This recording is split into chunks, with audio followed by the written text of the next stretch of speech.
Junji Ito is one of the most prolific and renowned horror manga artists and the mastermind behind the iconic Tomie. His works often bring intrusive thoughts and the grotesque, thoughts that come from the human mind and into the physical reality of his characters. On top of that, Ito is an expert when it comes to body horror, cosmic horror, and environmental horror.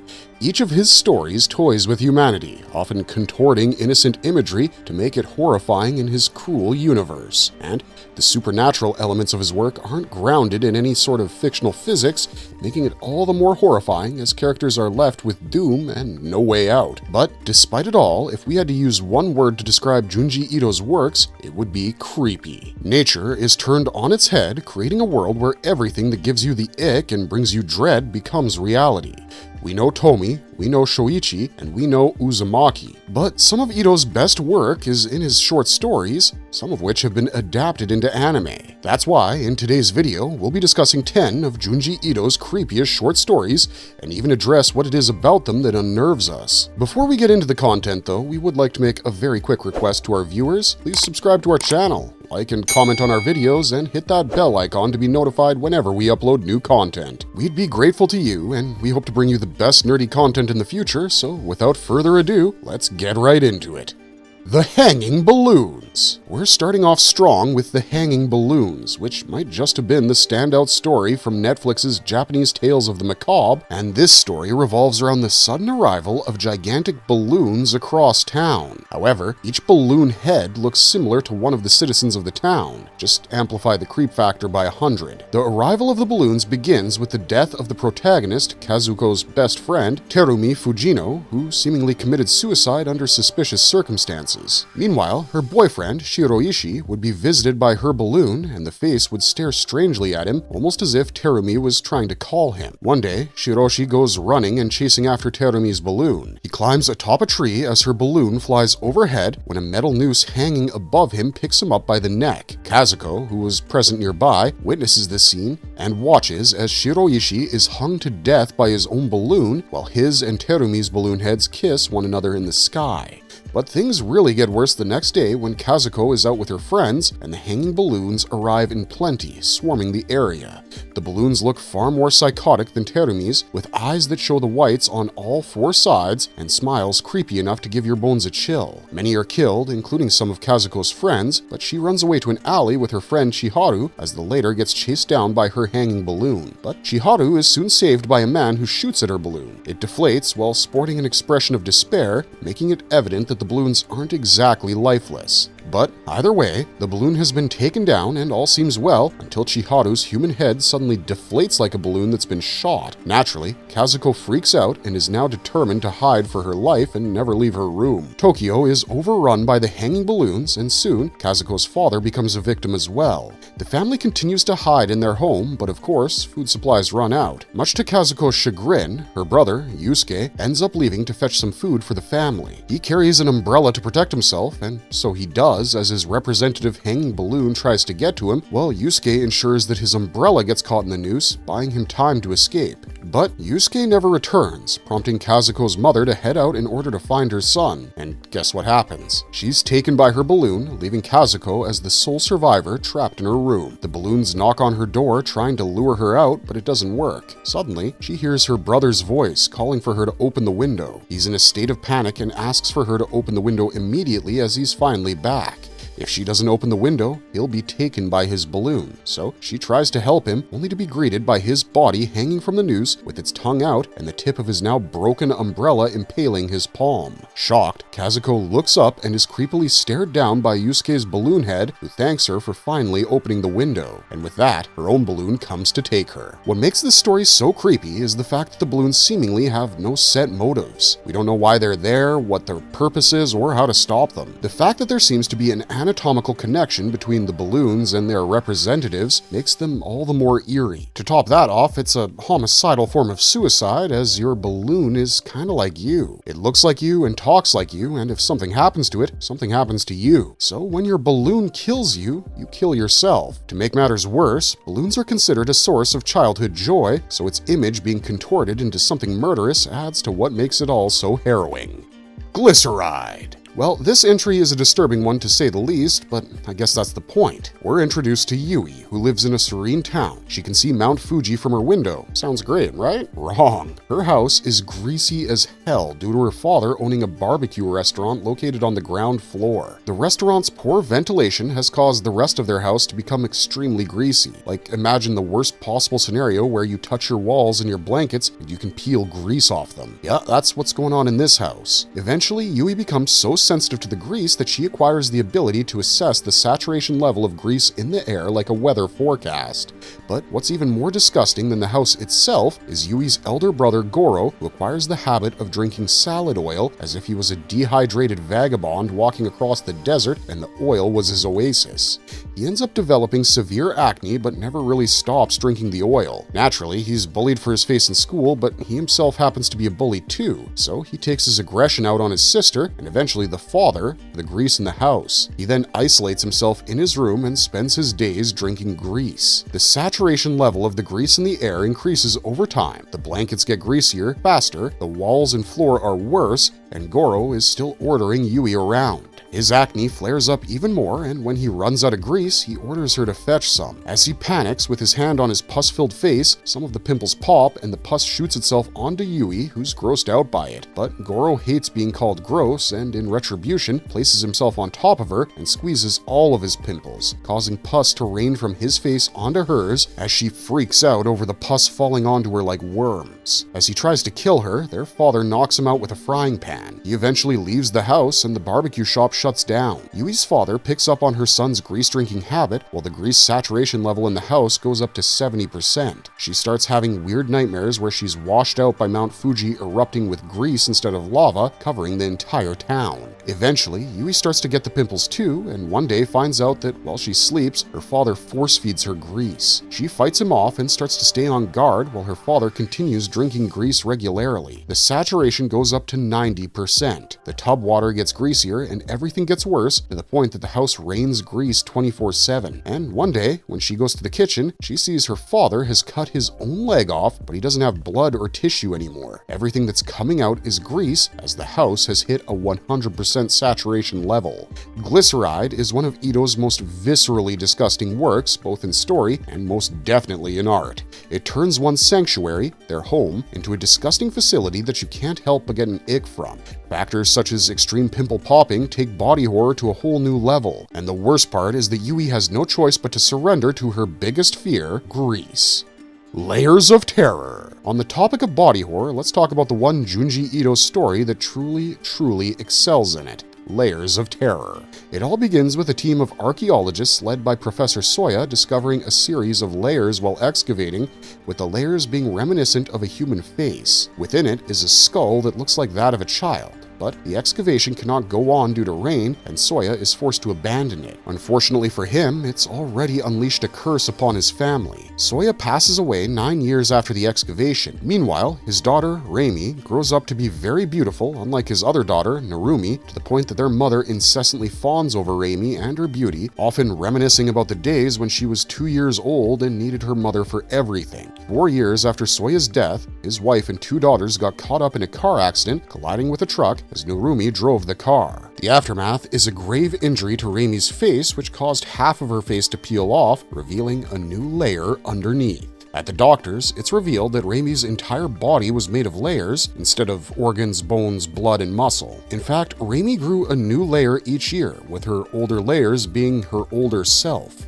Her x-ray showed the exact same number of layers as the one Soya had found. We soon find out about Narumi being cursed too, albeit not to the same extent, but within her mouth were rows, or rather, layers of teeth. After Reimi returns, her mother, Mrs. Soya, is unhappy about her beauty being affected due to the scar. She keeps obsessing over her 2-year-old self, claiming that that was when Reimi was her most beautiful. That night, Reimi's mother watches over her, wishing to reconnect with her 2-year-old self, when the 2-year-old Reimi from beneath the layers calls to her. Excited and desperate, Mrs. Soya uses a knife to hack through all the layers of Reimi's body, finally revealing her 2-year-old face. Except there's a problem. While her face is intact, despite like the blood from the layers being peeled off, the body has turned into a distorted version of a tree. The anatomy isn't even the most horrific part. That title belongs to Mrs. Soya's mindset as a strangely obsessive mother. The moment where she hacks through her skin, distorting and hurting her own daughter, is disturbing, and when she realizes that the curse has ruined her body, she peels off her own face to return to the age where she gave birth to Raimi, hoping she would give birth to her again. Except she hasn't been cursed and has just taken her skin off.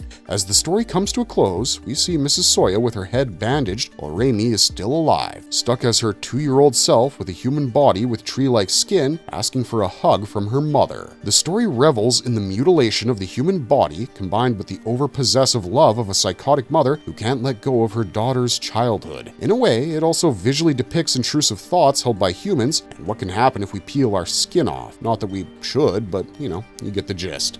The Enigma of Amigara Fault. This story is a psychological horror that toys with the victim's mind, seducing them to embrace their doom. In a way, there are some thematic overlaps between the hanging balloons and the Enigma of Amigara Fault.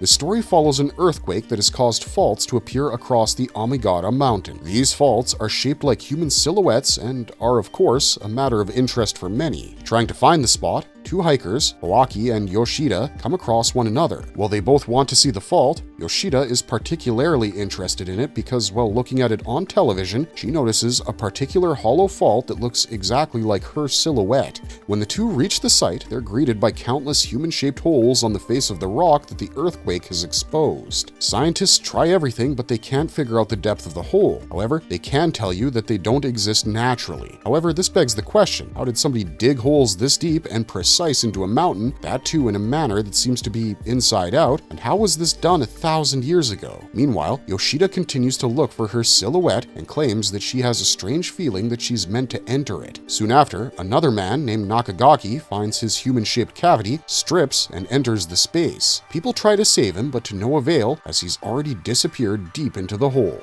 That night, Owaki has a nightmare where he sees himself as Nakagaki, moving through the hole and getting trapped inside around the neck. When he awakens, he learns that Yoshida has found her own hole at the mountain's foot. More and more people start finding their holes and jump into them, claiming that it was made for them. It's almost as if someone was compelling them to jump inside. Yoshida grows hysterical and cries, knowing that she will die there, but she wants to go anyways. Owaki consoles her, and they share the tent that night as he gives her his company as he now wishes to protect her. In Owaki's dream that night, he sees himself as a criminal in the ancient past who gets sentenced to enter his hole after committing a major crime. Within the hole, his body parts get terribly stretched out and he gets completely distorted.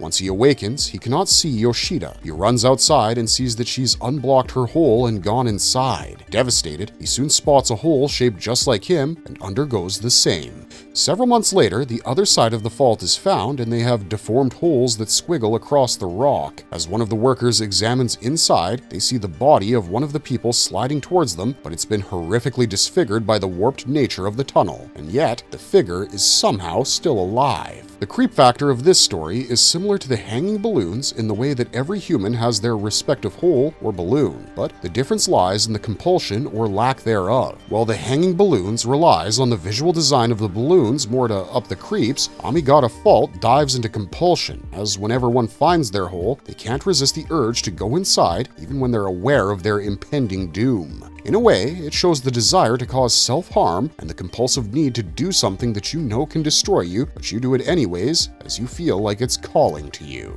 The Thing That Drifted Ashore. This story is a shorter one, and it revolves around a huge aquatic corpse washing up on a beach on the Pacific Ocean. The creature's head seems to be infested by a mass of tumors and tendrils. This prompts scientists present to assume that the fish is of prehistoric origin. What truly catches the eye, however, are the patches of transparent skin on the fish's body. The people of the town are present to see what all the fuss is about. One of the local women sits a bit further back as she reminisces about her fiancé, Tadashi. He had gotten lost in the sea 7 years ago ago, as a ferry he had boarded had seemingly capsized. Since then, none of the people who had boarded the ferry had been found. At the same time, the people watching the creature realize that something is moving from behind the transparent patches. The creature is then cut open, and with that, white, zombie-like human bodies pour out of the fish like caviar from a freshly caught fish. These beings are still alive, but despite their human-like appearances, they're far from human. It seems like the fish has failed at digesting them. Soon, the people realize that these are the same people who had boarded the ferry, and the woman's fiancé, Tadashi, is present as well. The beings crawl across the beach after swarming out, and it's revealed that the creature had consumed all of them following the ferry crash, but they continued to live by feeding on the innards of the fish, almost as if they were parasites. However, they were far too gone to return to society and are ultimately declared insane. This story is less about body and psychological horror like most of Ito's works, and instead, it revels in ecological dread. The standout moment is the humans pouring out of the fish like eggs or caviar, as this is something so far removed from how humans come into the world, making it an absurd and upsetting scenario, to say the least. Ice Cream Bus. Contorting something innocent into something that can only be a freak of nature clearly works, and Ice Cream Bus does just that. The name itself is indicative of a story that revolves around children, and what do kids really love? Ice cream, and ice cream trucks. So, after Sonohara moved into a new town with his son Tomoki, the later took a great interest in the ice cream bus that would come around once every week. The bus driver used to take the kids out for a ride when he came around, but Sonohara would never allow Tomoki to be part of the bandwagon, insisting he eat at home or opt out of the ice cream because of the weather. Sonohara was divorced and, as a result, living away from his wife. However, Tomoki was gradually growing more resentful towards his father, wanting to live with his mother instead. To keep his son close, Sonohara finally gave him the green signal to ride around on the bus with the other kids from the neighborhood. After his first day out, an excited Tomoki comes home with a bunch of new friends who were in the bus with him.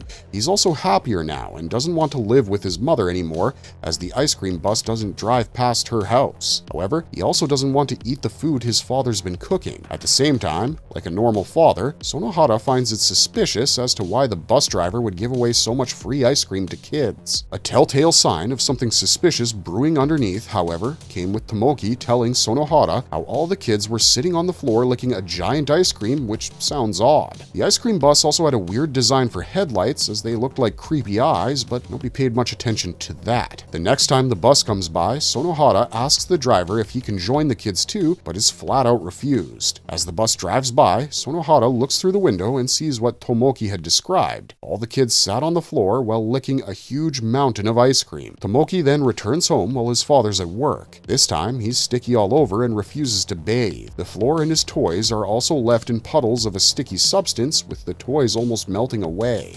Meanwhile, Sonohara catches two young girls licking each other as he returns home from work, with the girls going on about how sweet the other tastes. As he gets home, he sees a huge glop of gelatin outside of his entry that weirds him out. He enters the house, and the room is tinted in color for some reason. Sonohara spots the shoes of Tomoki's friends, but he cannot hear anyone in the living room. He moves forward trying to find Tomoki. As he does, he notices that the kids have turned into ice cream, while Tomoki is licking them feverishly while his own skin has begun to melt. He mentions how Kenichi is vanilla, Takeshi is chocolate, and so on. Sonohara notices how all the children have melted away into different ice cream flavors, while their clothes still remain on the ground. Panicked, Sonohara rushes to Tomoki, who freakily exclaims how tasty his friends are. He continues to slurp on them as Sonohara tries to stop him, but as he pulls him away from the ice cream mound, Tomoki's head gets sliced because he too has turned into ice cream. Sonohara screams in agony while the ice cream bus drives around outside with the eye headlights emanating an eerie purple light, which might be the supernatural source used to turn the kids into ice cream. The story finds horror in the mundane and makes a horrific mockery of innocence. It also invokes questions like, what if Sonohara refused to succumb to peer pressure and never sent Tomoki to the ice cream bus? What if he just let Tomoki be salty and stay with his mom instead? At least then he would have been alive. The Human Chair. Now, technically, this story is written by Itogawa Ranpo. However, It's been adapted into a manga by Junji Ito in true Junji Ito fashion.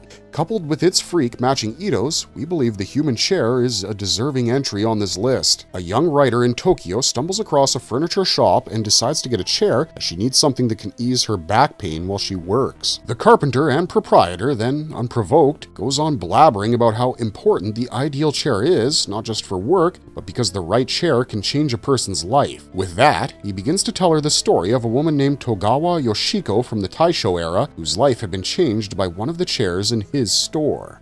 Yoshiko was the wife of the Minister of Foreign Affairs. However, her writing had led to her garnering great fame, fortune, and fans of her own. She would often get anonymous letters from her readers, but one day, someone sent her an interesting manuscript. The story was written more like a letter. The writer didn't name himself, but as per the details of his own writing, he was an ugly carpenter with a burning passion to hide himself inside chairs.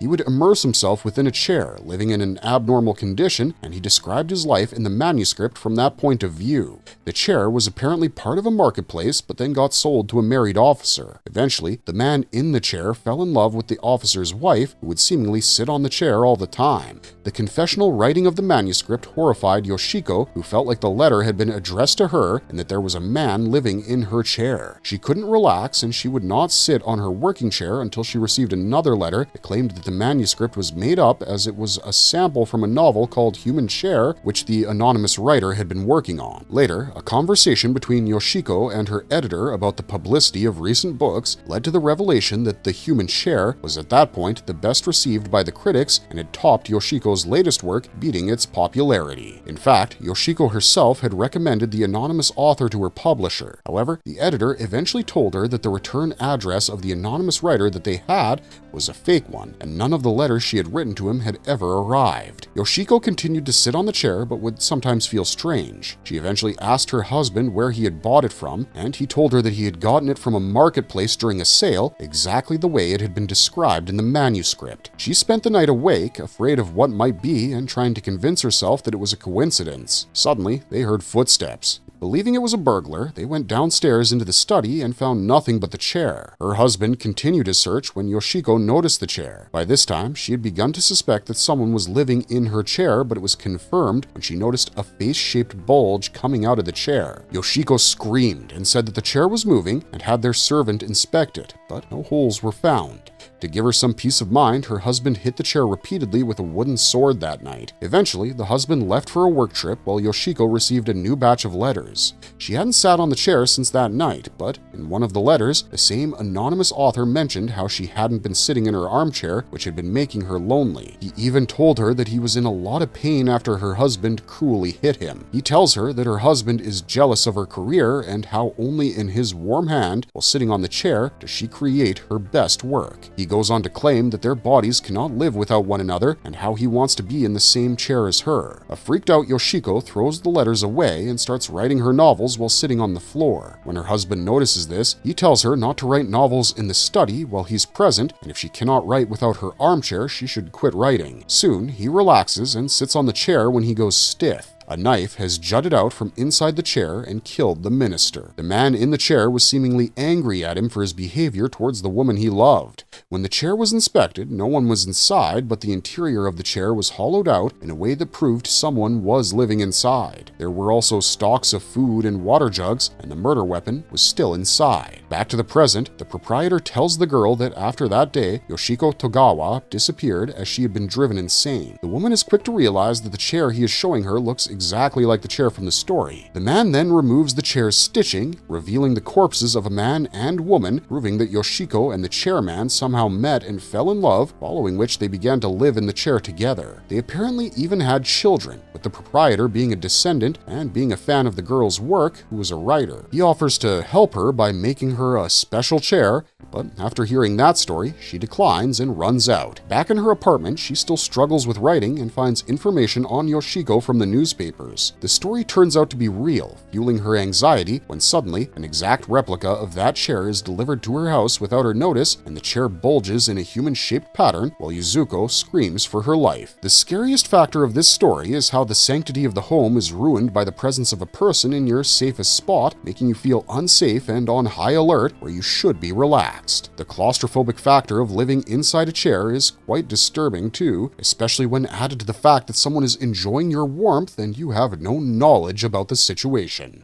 Long Dream. Long Dream is a story that begins with a girl named Mami who's hospitalized. She awaits brain surgery, but at the same time, she's going through something scary as she believes that she'll soon die. Her reason? She sees death visiting her every night. The truth is, she's being visited by another patient named Tetsuro Mukoda. Mukoda is a patient in the same hospital and is consulting the doctors about having absurdly long dreams. What might be seconds in the real world would feel like 2 to 3 days, and with each dream, the duration grew more and more. The worst part was, the dreams were nightmares where he suffered, making it worse. At present, each dream lasted for over a year, so every time he woke up, his perception of time was completely ruined. What happened a day ago for others happened a year ago for him. That night, the doctor observed Tetsuro as he slept. As the man dreamed, the doctor noticed how his eyes were darting frantically while his body convulsed when he was in his deepest sleep. But it ended not long after it began. The doctor woke him up and told him that he was in the hospital. For Tetsuro, however, a year and a half had passed. Every night this continued.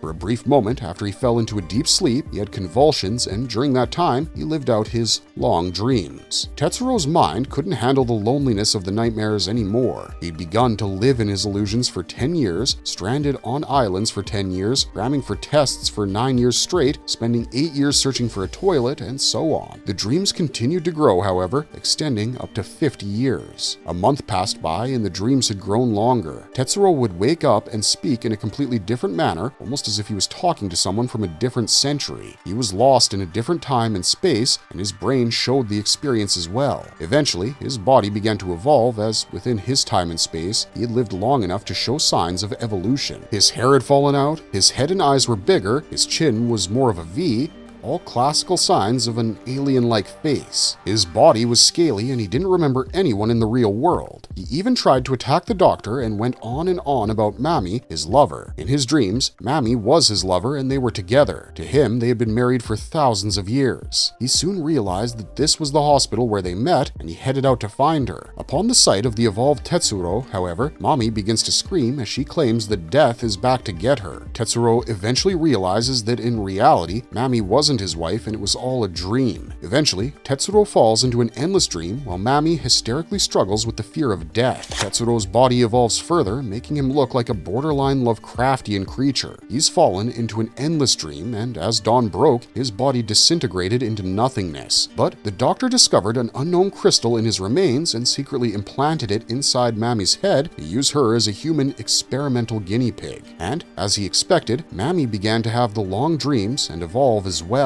She didn't want to die, and the doctor believed giving her a way to reach a state of eternal dreaming would help her. And with that, the doctor, who had been reduced to madness over this work himself, believed that his research would lead to all of humanity wanting to live such an endless dream, one where no one feared death. Unending time can be torturous. To be trapped in time is probably one of the biggest, more fearsome concepts where one remains within their mind prison, confusing subjective time with physical reality. It is as terrifying as being in solitary confinement, except instead of 70 years, the confinement goes beyond 1,000. There's also no rest for the human body that experiences this and finds themselves in a reality that's so detached from the life they've been living out within their dream. While Tetsuro does evolve, he loses his humanity within his prison, all while the doctor rarely seems interested in fixing him and just wants to study him, knowing full well that Tetsuro is suffering and wants to be cured. And this shows us the dark side of intellectual curiosity.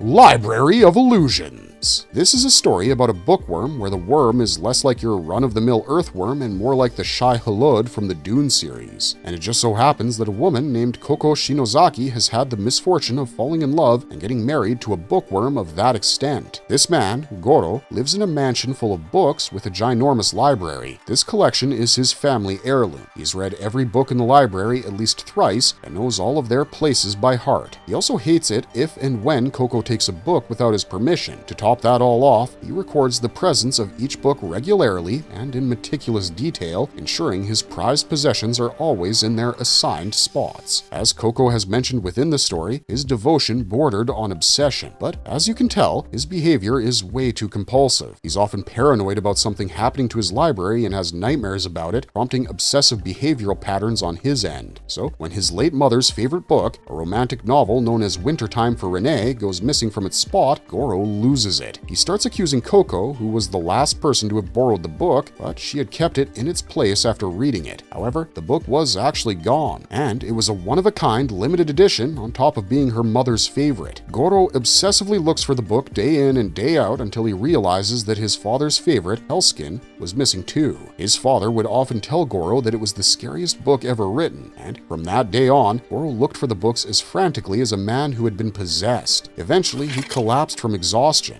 As Coco tended to him, he went into his study and read his personal diary. The notes were scribbled in a childlike handwriting where Goro asked where his mommy had gone. He would write about her going off with some guy and about her not coming back, so Coco realized his trauma stemmed from his parents. Goro's mother was a gentle and beautiful woman who would read Wintertime for Renee to him. He was too young to understand the story, but he could feel her kindness. The story brought him sweet dreams, but when he was 4 and it was winter, she left with some guy, leaving with him wandering alone across the library looking for his mother. But no one took the mother's betrayal harder than his father, as he went borderline psychotic and would spend nights reading dangerous horror novels to Goro, scaring him with Hellskin. His father kept getting worse, however, committing the words of every book to his memory, and he eventually had to be institutionalized. After 2 days, Goro regains consciousness, but he starts to blabber absolute nonsense. He tells her that last night, Wintertime for Renee had come. She was beautiful like his mother and read the story out to him. Coco tells him that it was just a dream, but he claims that she's standing right there. When Coco looks, she sees no one. Things get worse the next day when Hellskin comes for him. Goro is left shivering in a blanket in the face of the scariest book ever written. It comes back again, and this time Coco sees him too, as the words of Hellskin are chanted cover to cover. She faints from terror, but Goro bests the ghost by memorizing the story and reciting it back to him. He digs at his skin as he does so, leaving his own body with self-imposed scars,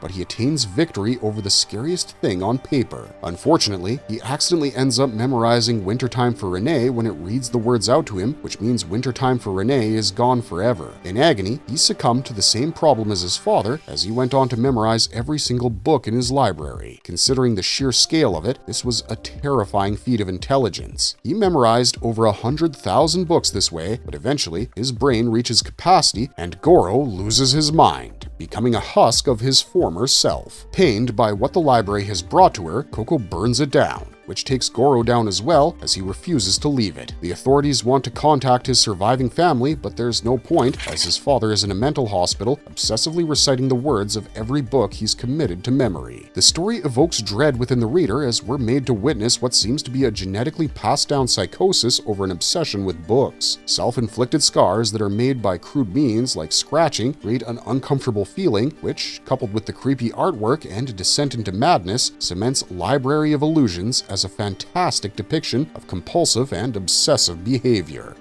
Blood-slurping darkness. A girl named Tomie gets dumped by her boyfriend, which propels her into an eating disorder. She becomes desperate to get skinny, becoming anorexic as a result of her obsessive dieting. When she does eat, she forces herself to throw up, which eventually develops into her vomiting blood. She has now become gaunt and sickly, and yet refuses to give up. She believes she has to lose more weight. One night, she has a dream where it's raining, but it's raining blood. She falls over, but a hand comes to grab her. The palm is full of indentations of what looks like bite marks. When Tomie wakes up, she sees her mouth and bed spotted with blood and assumes that she has been throwing up blood in her sleep. While she's on her way to school, a guy named Kazuya Tani introduces himself to her. He's worried about her weight loss and wants to get closer to her, but Tomie turns his offer down. She thinks it's none of his business. Her dreams and the blood spotting continue. Eventually, she comes across Kazuya again. He's sitting by a telephone pole, his body famished and emaciated. Turns out, he's stopped eating as she's not eating. As long as Tomie refuses to eat, so will Kazuya. Nami gets concerned, naturally, and asks him to stop, but he's reluctant not to because he likes her, and for some reason, Nami too was attracted to him. One day, Kazuya takes Nami to a special place. It was a shed full of vampire bats, a species not found in Japan, and with this comes a revelation. He never went on a diet. He got thin by using the bats to transfer his blood to Nami so as to replenish her with nutrition so that she would gain some weight and stay healthy. Kazuya's hands are full of the bite indentations from the man from Nami's dream. She would wake up surrounded by blood because the bats would come to give it to her. Nami throws up out of sheer disgust and runs away, but Kazuya chases after her relentlessly, and with him, so too do the bats. Suddenly, they find themselves by a railway track where Kazuya gets run over. His body is severed into multiple parts, and the bats swarm around his body, sucking on his blood and sending it back to him to reanimate his severed limbs. And surprisingly, his arm comes back to life. Nami then sees his head, asking for more blood. Nami wakes up in the hospital after being traumatized by the incident. Her face is full of bite marks from the vampire bats, implying that the bats are now taking her blood to reanimate all of Kazuya. But no one believes Nami because vampire bats aren't native to Japan. While she learns that all of Kazuya's body parts were buried, she refuses to believe it as the vampire bats still swarm outside her window. They come out of the crevices in her house, desperate to restore their master, and she can still hear him as he tells her that she doesn't have enough blood.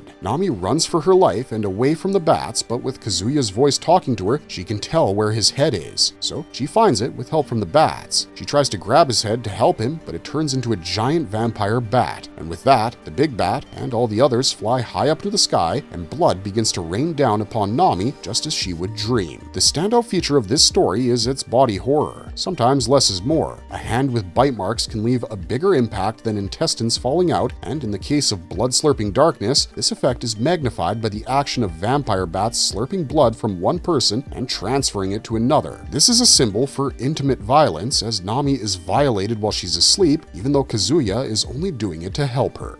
Marvelous verdict! Some of these works aren't as scary as they are unsettling. They invoke the same feeling of coming across something we never wanted to see ourselves become. It takes existing human problems and amplifies them, creating stories where an absurd environment causes a complete loss in humanity, be it Tomoki merrily licking on his friends who have turned into ice cream, or Goro gorging on grease. With that, today's marvelous video comes to an end. What did you think of these stories? Which one was your favorite? Is there a story you'd love to see us cover in the future? If you answered yes, let us know in the comments section down below, and while you're down there, don't forget to like and subscribe to Marvelous Videos so we can bring you more of this marvelous content in the future. With that said, thanks for watching, stay safe out there, and have a marvelous day.